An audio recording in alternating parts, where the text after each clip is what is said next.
Okay, so again, this is a coffee mug demo, hot chocolate mug demo. We're going to be using a template and we're going to be using a slab of clay. So let me go over the steps.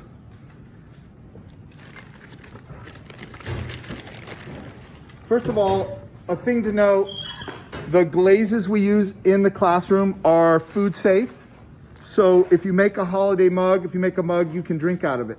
If you put a glaze on something, you make it waterproof. Okay, that means it can go in the dishwasher. Most people hand wash handmade cups, but you can put them in the dishwasher. They are dishwasher safe, and you can drink out of it. Okay, so there's a couple things to know. All right, to make a holiday mug or to make a coffee mug, you're going to need about a pound of clay. Okay, so a pound of clay, fits in your hands about that much. Okay, I have a scale if you want to weigh it. You don't have to. My AOP cut out templates, my 2 AOPs, they cut out templates for you guys. You'll be using those if you like. All right, you're going to start by rolling out a slab of clay, okay? And as you know from the past, you may use a rolling pin, right? And one stick is a 1/4 inch thick. So if you use one stick, you're a 1/4 inch thick. You can also use a slab roller. Be careful because as you get closer to a 1/4 inch on the slab roller, it gets really tight and it gets really sticky. So you kind of have to slow down. Sometimes people have a tendency to go a little too fast at the end if you're doing a thin slab. Okay, so you guys have been dealing with primarily 1/2 inch slabs, which are thicker and sturdier. A 1/4 inch slab is nice for a cup because you want your cup to be pretty lightweight. You don't want to have this heavy cup. You will use your template and your fettling knife to cut out the shape that you're going to use. Okay? So this is a curved shape, which is nice for a cup. Okay? So you can cut out your shape. Looks like something like that. Once you've cut out your shape, you have a couple pieces of leftover. One of those could be used for a handle, and probably one of them can be used for the base. So save those for right now. Okay? Next step, you need to dry out your clay. So 2 options. One option, use a hair dryer. Well, 3 options really. You could let it dry just for a few minutes, probably 15 minutes or so, okay?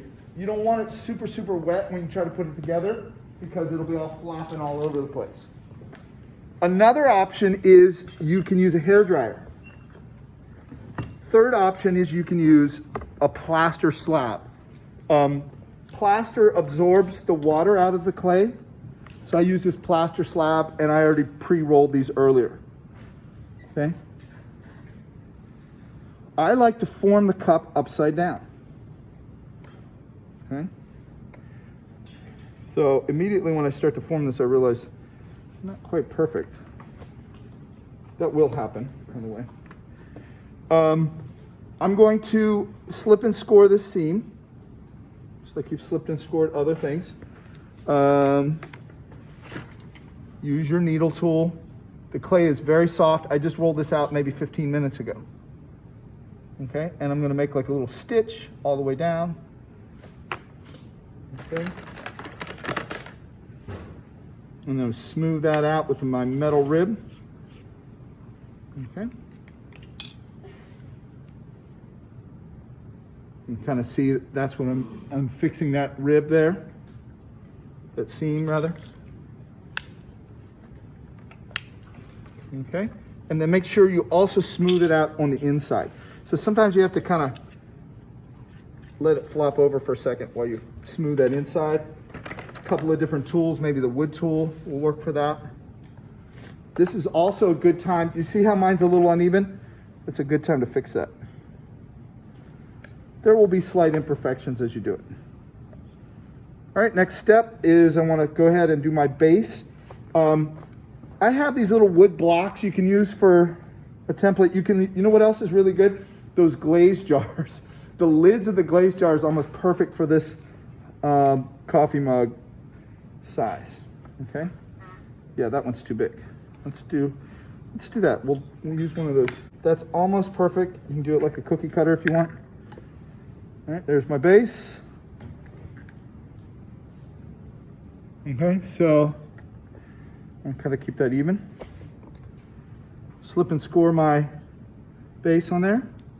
So you can see how easy they are. I've had people make whole sets for everybody in the family. Kind of a fun thing. You could glaze them with a holiday theme if you want.